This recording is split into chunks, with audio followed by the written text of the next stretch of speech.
So fabulous. Welcome to our winner's interview with Trudi Brunskill. Can I ask, am I saying your name correctly? Yes, you are. That's how it's been in my head this whole time, Trudi Brunskill. So good. Welcome. Where are you joining us from? I'm joining you from the kitchen table in Richmond, North Yorkshire. This is where I do most of my times. Yes, we're familiar with your kitchen table, and I can see your album artwork behind you. I've had that painting a long time. It was done in 1983 by a friend of mine, who's now quite a well-known artist, and I didn't ask her to do it. We were young teachers, and she asked me to sit, so she made me pull back my hair and painted that great painting. And then years later, she contacted me to say somebody wanted to buy it from one of her exhibitions. So I had to buy it in installments because by then she was getting expensive. But I'm glad I bought it. Oh, that's fantastic. Yeah. Wait, so you outbid the other person that wanted to buy it? No, she gave me a price. It was quite a lot of money actually, because it must have been back in the later 1980s. I think she wanted £300. I gave her 50 quid a month. I can remember doing it like that. But I'm glad I bought it. And in fact, oddly, I wasn't going to use it as an album cover set. I wasn't going to make an album actually until you came along. But anyway, I didn't have any decent photographs that had the right pixelations and so on. So this guy who was quickly trying to throw together a cover for me. And I said, well, I've got this amazing painting. I had wondered about that. So he made me take it in the garden and photograph it. And we used it with her permission. So I've got another album ready for one day. And I wondered whether I should ask if she'd like to paint me now. Yeah, well, I think you should. I don't know if I can afford it. I know, well, that's another issue, but I think good idea though, isn't it? It is a good idea. I would love to see that. I'd love to ask you about your winning song. Which was the theme that you won? Which month was it? And what was your song? Right.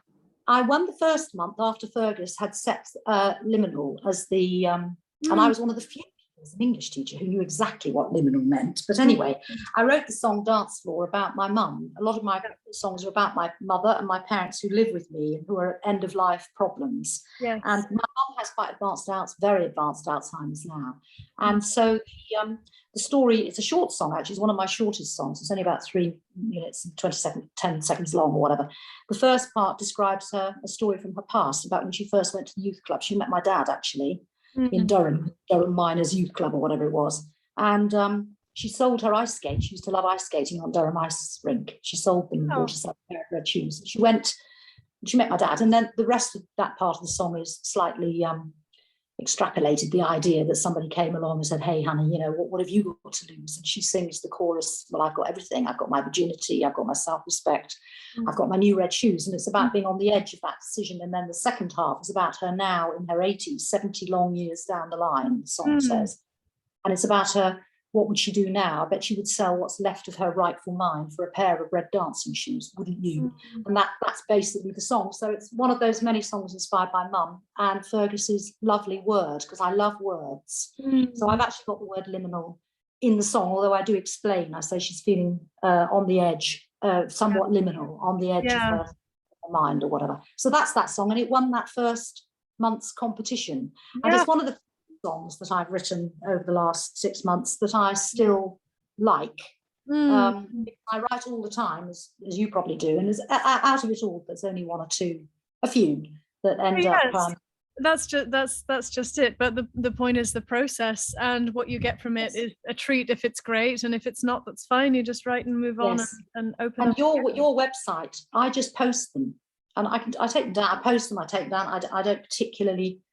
I don't regard the quality particularly. I'm just recording into an iPad, but it's unbelievable. People don't have to listen to them, obviously, and I think they're probably a bit sick and tired now. But the point is, it's been a lovely thing, because in the past I was writing songs, but there was nobody really to hear them, especially in lockdown. No folk clubs, the odd Zoom where I might sing, we do it once a fortnight, and somebody would say, have you got a new song? And I would think, well, I've got 10 new songs. It's the last one. Other than that, I wasn't getting to You're so prolific, Trudi. Yeah, but I've only been prolific in the last 2 years because I've only just started, Saskia. I only started in May. Well, I was actually going to ask you just to share a little bit about that. So what's your relationship to music and songwriting been throughout your life, and where are you at with it now? Well, apparently I did write songs at school, because some of my boarding school pals have informed me that I was writing songs in the dormitory, but I can't remember those. But anyway, but I played the guitar since I was about 9, just strumming along. I got a guitar given to me by my parents, 9 or 10 years old. It was something that my dad had won in a raffle, I think, at work. And it was a truly handmade guitar, but it was like a plank of wood. And it had wooden violin keys for tuning, and I used to have to use my teeth, to turn them because they Oh were my so stiff, which I would not do now. Oh. I wouldn't do that. But somebody taught me, the girl next door taught me 3 chords, and I was off that night, leaving on a jet plane. And so from early on, I was a bit of a bring her out at the dinner party type child. Okay. And my nana always used to get me to sing "Somewhere Over the Rainbow" and all this sort of carry on. But anyway, I did nothing with it beyond, I did folk clubs, and then I got noticed, and I sang on a Martin Simpson album, actually. An album I don't even know if it ever got released, to be honest. I was only about 17. But anyway, I did things for other people and singing, but I never sang my own stuff. And I did lots of covers. I did traditional things. I sang with people like Mick Jones. I did stuff in the folk clubs, and then I got my own. People knew you for singing, but not so much for songwriting. Not at all for songwriting. It was everybody else's songs. And so I didn't write any songs properly until May the 19th, 2019, which is the day I bought my guitar, that lovely guitar of mine. So and I wrote a song that day. What made you buy this guitar? Well, I went into North Berwick to pick up some strings because I just about 6 months previously, this is all just before COVID, about 6 months previously, I had dragged my guitar out from under the bed after years and years and years. I've only occasionally brought it out. I have another lovely little guitar that was handmade, and I bought it in Windows in Newcastle when I was 21. Yeah. My son has it now. But anyway, it's got a few cracks and it needs a lot of work, really. But anyway, I dragged it out and I started to go back to the folk club because I got an old friend, even older than me, in her 80s, who had said, "You must come along." And so I went along, and I didn't take a guitar, and somebody lent me a guitar, and I sang a song, and everybody went, "Ooh, la la la." So I dragged my guitar out and practiced a few songs, and had gone to Berwick to buy some strings. This is about 6 months after I'd gone back to the folk club circuit. So I was just singing the old stuff in my own way, mind you. I have never really done a proper cover, a slavish cover, because we didn't have the ability, the internet. You just used to listen to something. I can remember singing "Free Man in Paris." That's right. I can remember playing "Free Man in Paris," Joni Mitchell's "Free Man in Paris," when I was about 15 in A, F, and D. A, F, and G, and no open tunings, nothing. I mean, it was utterly nothing like it should have been. So I think she even plays it on the dance. I think that's wonderful, and I think that's also part of creativity. It's not only replicating someone's song, but debate, because I also like to do a lot of cover songs, and some people say, "Oh, you should play you're only a true artist, if you play your own songs." No, I disagree. I think it's lovely if you do a proper cover. I'll tell you, what annoyed me a little bit, I don't know if I can say this on the show, but I was a bit cross a couple of Christmases ago when Ellie Goulding brought out "River." Okay. And to me, it was an absolute slavish copy. Oh, and no. Of course, it just couldn't. It was too close to the original. It was far too close. Of course, she couldn't.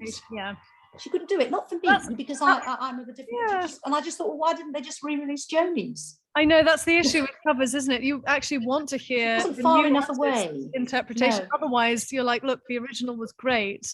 So either do your own thing with it, or just play the original. But if you try and be the original, it will just be second rate.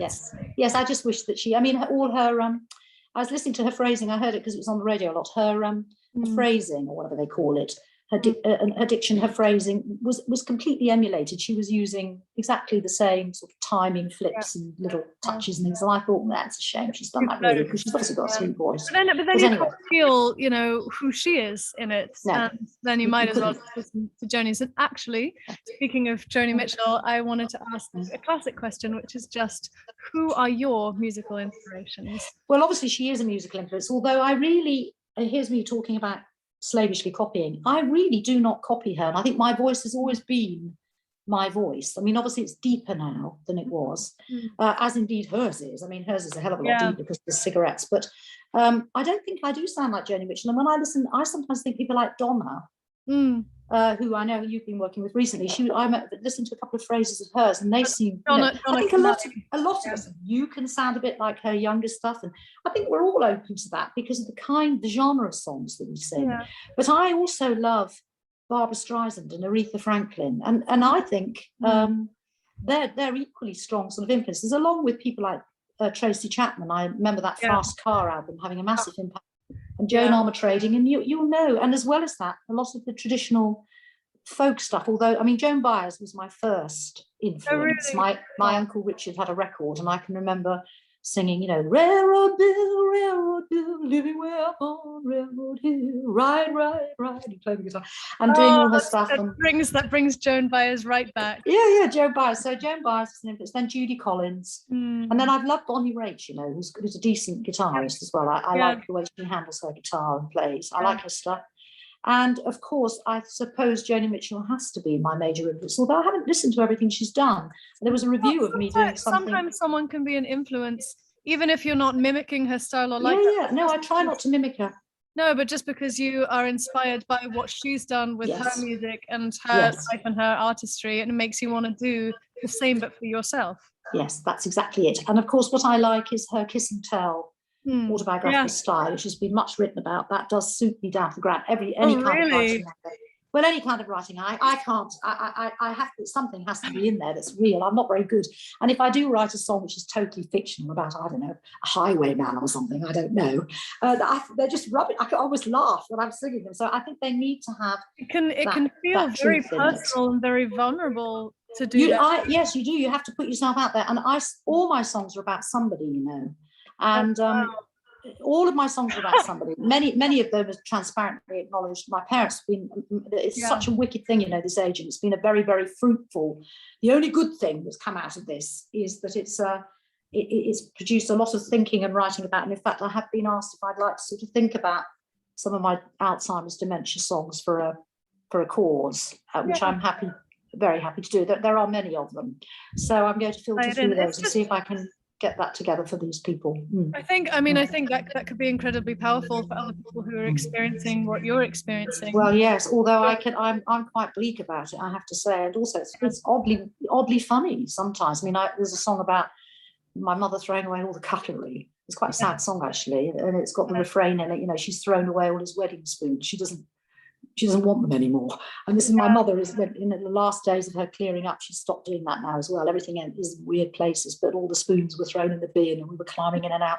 The other day, Saskia, my dad was going on about his dinner fork. I couldn't find it. I've only got 2 left. I can't find my dinner fork. And I eventually found a fork in a very unlikely place under the sink, underneath a lot of other weird stuff. And I said, I found a fork. And he said, did you hear that, Sheila? She's found the fork, with an extra word beginning with F. But when I presented it to him, he leapt back as if I'd stabbed him, and he said, but that's not my dinner fork. And it was a different fork. And I said to him, it is a fork, because we were running out of cutting. It is a fork. But, it is funny, but in a very bleak kind of way. It's both comic and tragic, but... absolutely. Like all you can feel the reality of that story. Yes. So I wonder if that's what people see in your songs, that they just can jump right into your world and picture it clear as day. Well, that's what people say to me. A lot of people write quite long reactions to songs, and they're not about my singing or anything. They're about the I think it's because we are of a certain age, Saskia, because we are. Lots of us have got these older parents who in the past might have died, but they're developing these long-term conditions. And it strikes a chord. I'm 60, coming up 63 now. And, my parents, to be honest, aren't an awful lot older than me because they had me so young. Yeah. So I had my son very late, when I was 40. Yeah. And they had me when they were 20. And we are this generation. They call us the sandwich women. We're kind of we're stuck, kind of looking after looking backwards and forwards on the old and the young. And I haven't heard that term before, the sandwich. Yeah. It's not that we're making baguettes, Saskia. It's nothing to do with cheese and onion sandwiches. Okay. It's just a phrase that's used, I think, to describe, women like me who are sort of trying to look after the younger and the older. And a lot of my songs are about wanting to run away. They're all about longing. And it's because I'm dying to get out there and go to Spain with a handsome man like you, darling. But at the moment, I'll tell my guitarist you said that. It's nothing personal, tell him. It's nothing personal.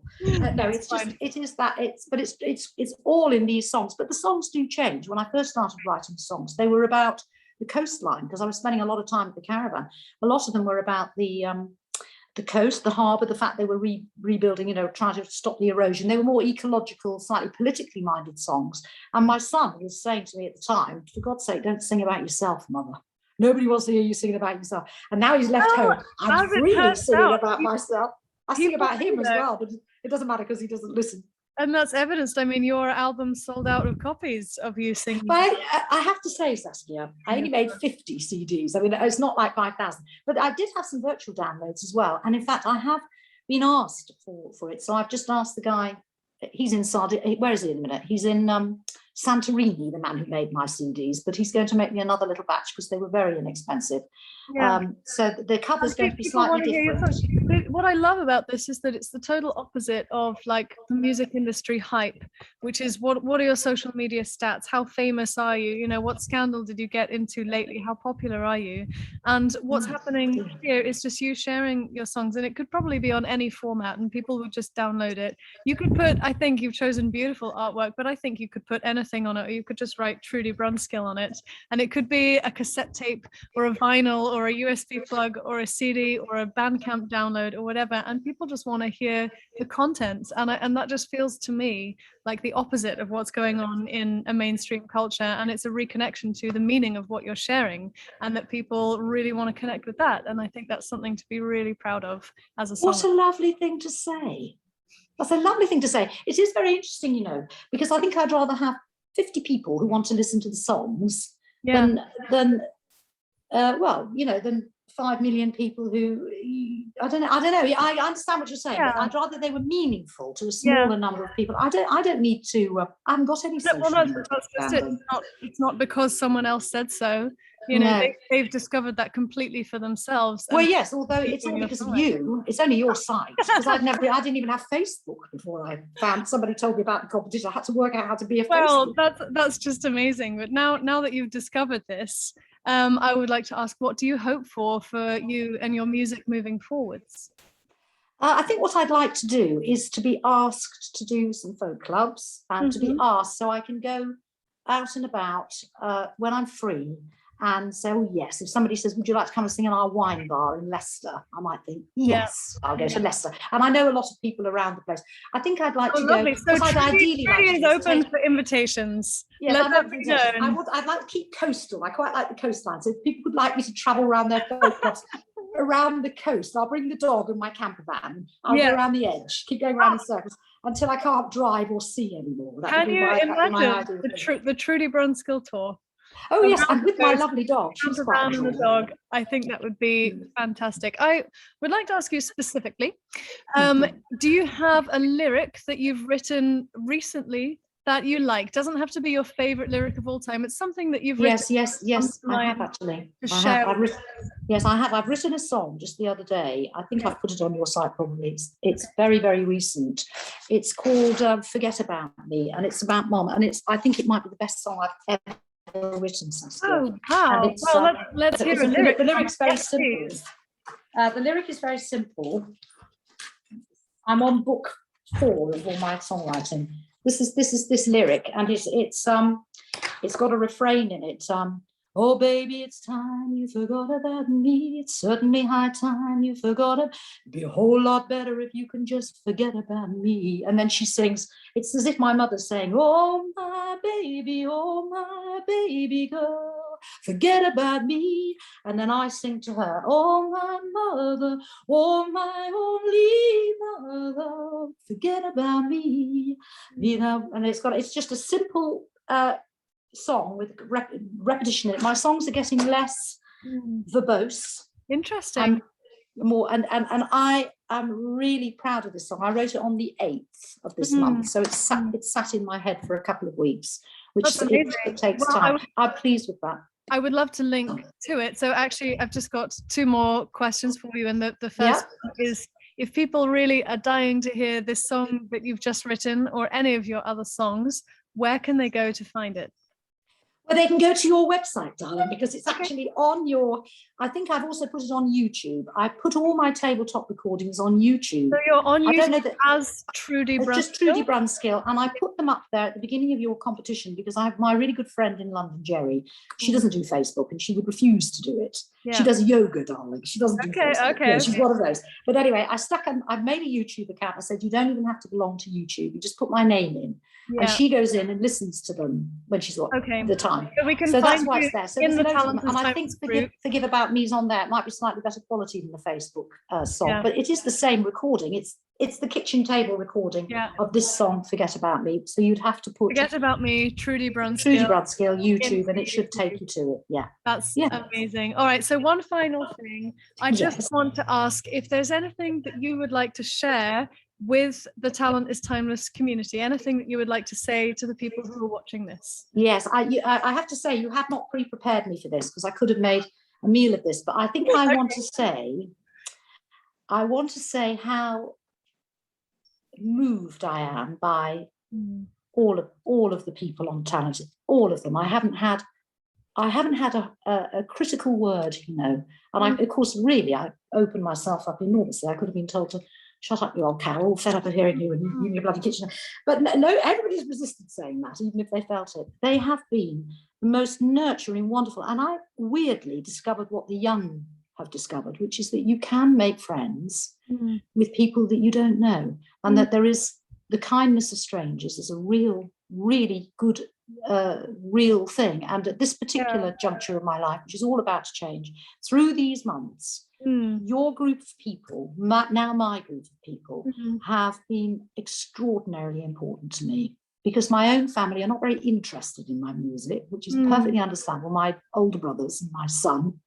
Yeah, I think a lot of people will relate to that, because our friends and family love us, but they don't necessarily love our music or get well, they take us for granted, and I've been doing it so long. I mean, although you've only heard me recently, I've been singing, you know, for a very, very long time, and they're just fed up with it, I think.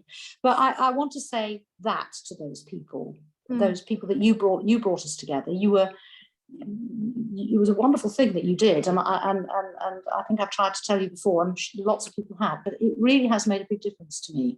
And I wish you, I wish you really well, because you are a songbird, and I do recognise them, because when I was younger, I was a songbird. I'm a bit of an old bird now, but your songs are beautiful, and you've done a great thing for us. Well, I'm very friendly with a lot of those people. Loads of them, I can't even begin to name them, but they know who they are. I've got some really, really close friendships out of your group. Well, great music. Yeah, there's nothing more inspiring to me about a community that songs come out of, because I think as songwriters, we do write for ourselves, maybe first and foremost, but after that, the next important thing is to write, to share it with people. And you need a pair of ears. You need a pair of ears. It's just one good pair of ears will do. Yeah. But you do need ears, yeah. I'm thrilled to have just seen that happen. And as you know, I didn't intend to start a community of songwriters, but you all just showed up and started connecting. And that's such a beautiful thing to witness and to be part of, and so inspiring, that I'm just going to keep facilitating it and let it continue, so that you can all just continue to be excited about music, which in turn excites me too. And we can share this inspiration and energy together. Trudi, it's been a pleasure getting to know you. Well done for winning one of the monthly competitions. And I'm sure we'll be seeing a lot more from you over the next few years as part of Talent is Timeless. So keep sharing your music, and thank you. Yes, I can't stop. I know, the unstoppable Trudi. Can I just ask you the question about the Songwriters Challenge concept? Because obviously I spoke to Nikki Haxby the other day, one of my many very close friends, and she tells me that it's in London on December the 7th. And is that actually going to be what it sounds like, a little concert of the winning songs? Because I will come to London for that, because I lived in London for years, Saskia, so I've got lots of friends. I would love that, and that is what it is. So I've asked Beth, who's working with me, to organise it. So I haven't been in touch personally about it, but that's the idea, to invite the people who've won the monthly challenges, which nobody did for any prize. We just did it because we loved it. How cool would that be to combine like a Christmas celebration with a showcase and little prize for the winners, that they get to come and share their music, and for us who've been part of the community, we can meet each other. Well, we'll meet each other, exactly. I can't believe it. It's going to be very, very exciting. We're going to be very overexcited, and then we're going to be able to see each other. So that's the whole point. It's not a huge venue. It's a 70-person maximum venue, and there's a pub downstairs, so we can come in and have dinner, and then we can have a little showcase, which is what it's all about. But it's mostly about us just mixing and hanging. And it would be a delight if you would come. And yes, of course I'm going to come. I'm going to move hell and high water to come to that, Saskia. I'll get a brother up here on duty. That's fantastic. I love it. Okay, good. Well, I'm very excited to see you then. Yes, thank you, Saskia. Thank you very much, Flower. You've been marvellous. Take care. Take care, Trudi. Bye.